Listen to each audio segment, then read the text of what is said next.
From the JAMA Network, this is JAMA Clinical Reviews, interviews and ideas about innovations in medicine, science, and clinical practice. Here's your host. Hello, and welcome to our listeners from around the world. I'm Dr. Kristin Walter, Deputy Editor at JAMA. I'm joined today by Dr. David Christiani, who is Professor of Environmental Genetics at the Harvard T.H. Chan School of Public Health and Professor of Medicine at Harvard Medical School in Boston, Massachusetts. Today we will be discussing a JAMA Insights article that he co-authored with Dr. Mahaligaya and Dr. Nadeau, titled Microplastics and Human Health. This article was published online in JAMA on October 15th. Dr. Christiani, thank you so much for joining us on this podcast. My pleasure. Before we start discussing microplastics, I was hoping we could talk about the larger topic of plastics. Your article provides some information about the current and projected rates of plastic production worldwide. Can you discuss these rates? Yes, plastics have been with us for a long time, as you know, and they're being expanded in terms of their use in production and basically everywhere through all the products we use and in the environment after degradation. So to give a perspective, plastic production totally, meaning all plastics of various sizes and types, was about 435 million tons in 2020. That had almost doubled in 20 years. And it's expected by 2040 to increase by another 70%. So there's a huge amount of plastics in our environment. And what is the definition of plastics? What are they composed of? Most plastics are petroleum-based. They're synthetic materials composed of polymers such as polyester, which of course we have many of our clothes made out of it, and other materials. Other compounds that are used in piping and toys, polyethylene comes to mind. And then there are others that maybe are not commonly talked about, although you can read it on labels, things like polypropylene, polyurethane, which are urethane compounds used in furniture, paints, in hard plastics. So almost everything we touch in a day contains plastics, going from the containers our food is in, to the cosmetics you might use, and creams in the morning, to the car, to the kids' lunchbox. I mean, it's literally everywhere.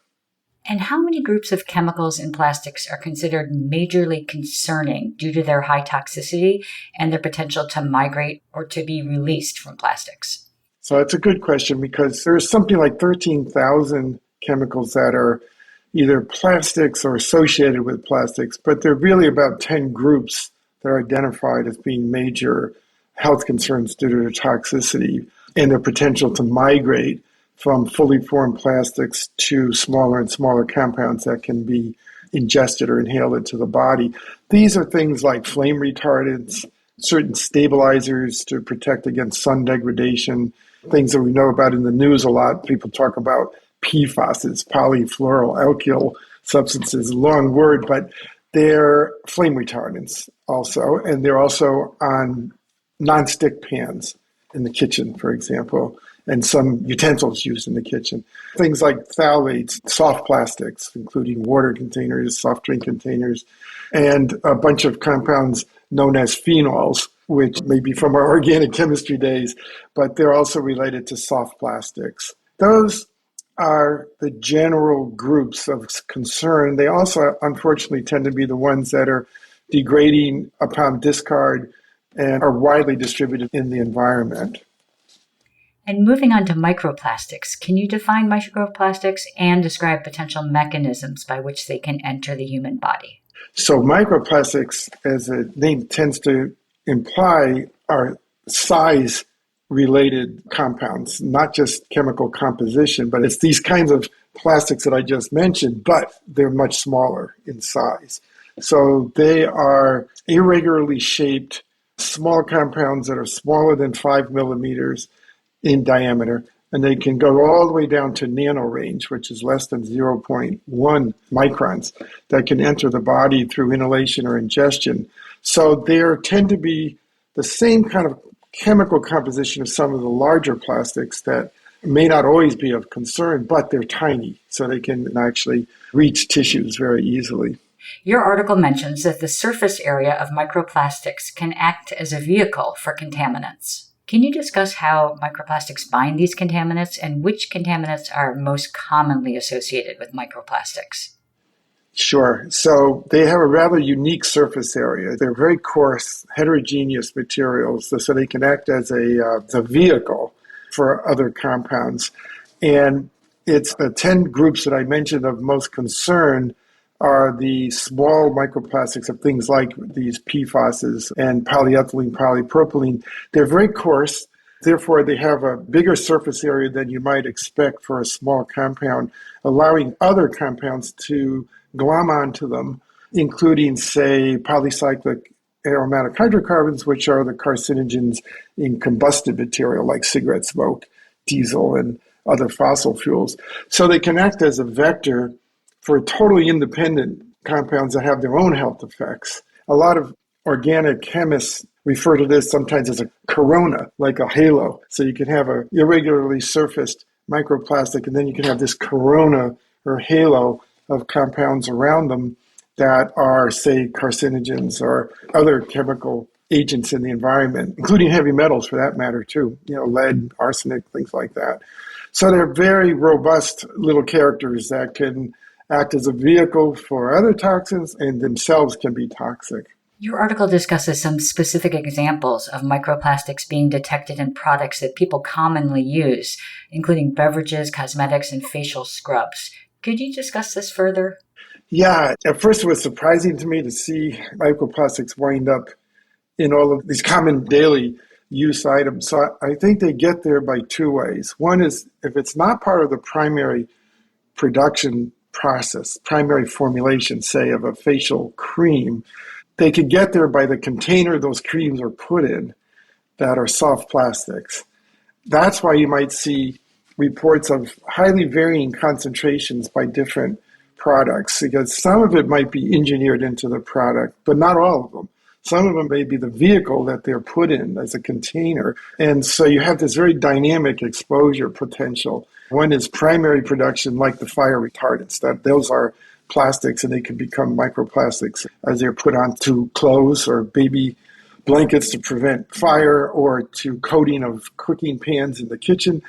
Others, I think it may actually be the containers they're involved in, because actually water, of course, should not have microplastics, but if it's in a soft container, and these compounds are hydrophobic, so the material can leach off the soft container that they're in, and then we drink the water, we drink the compounds as well.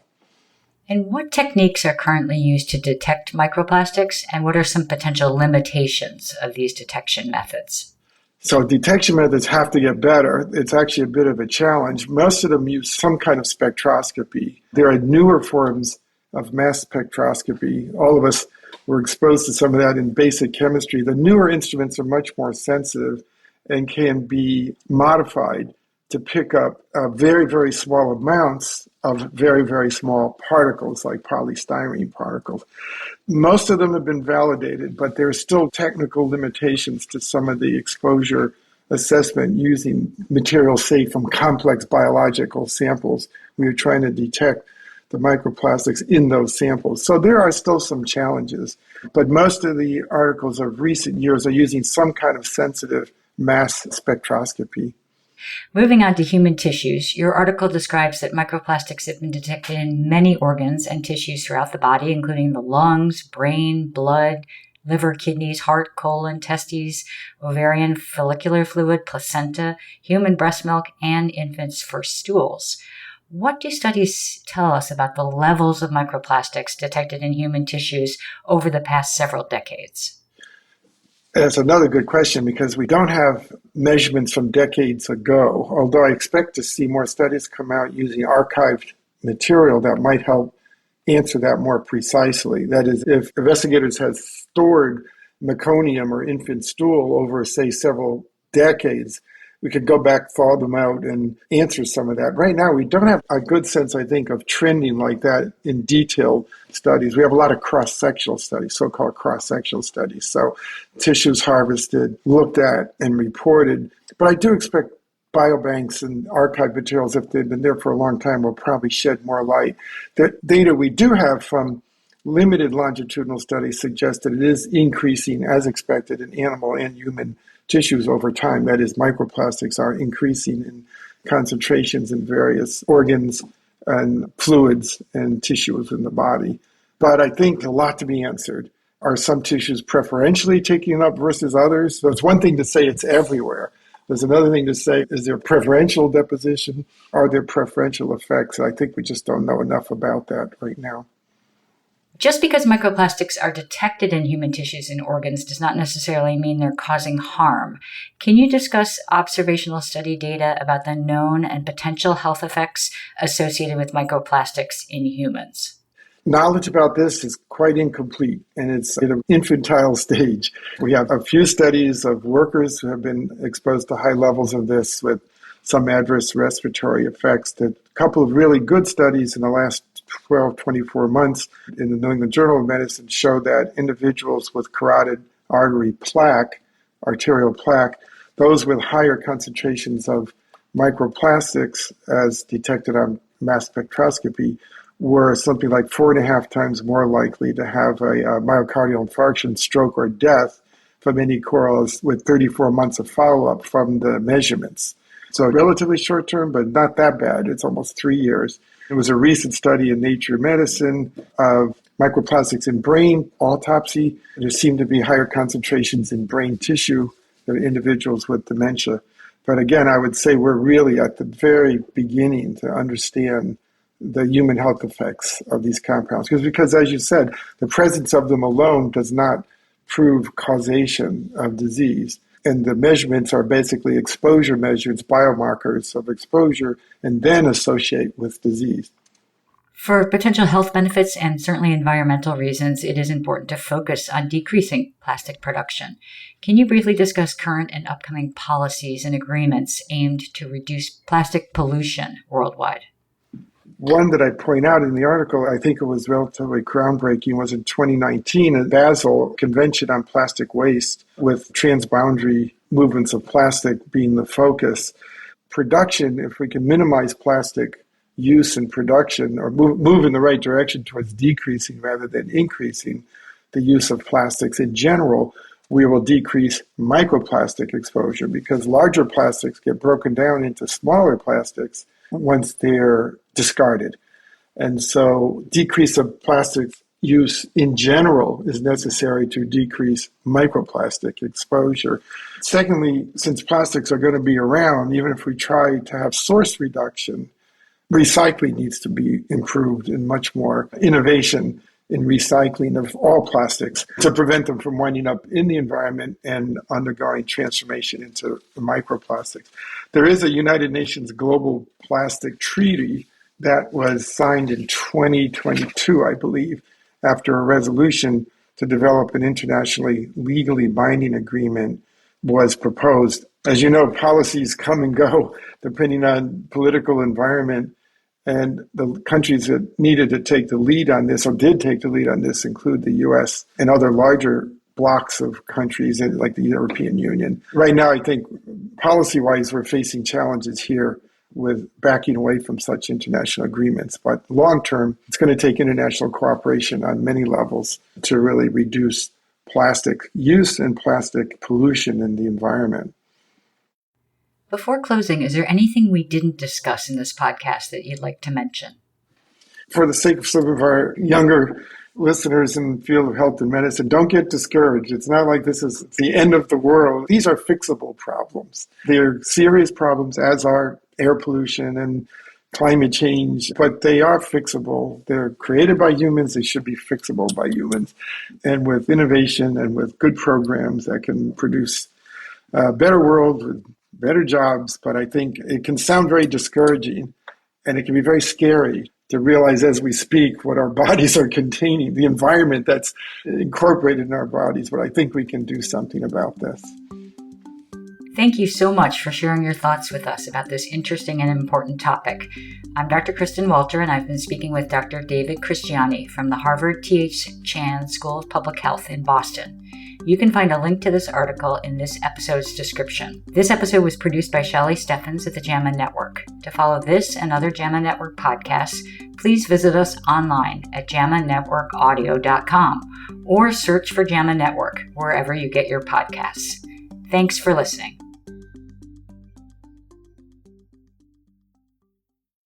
This content is protected by copyright by the American Medical Association with all rights reserved, including those for text and data mining, AI training, and similar technologies.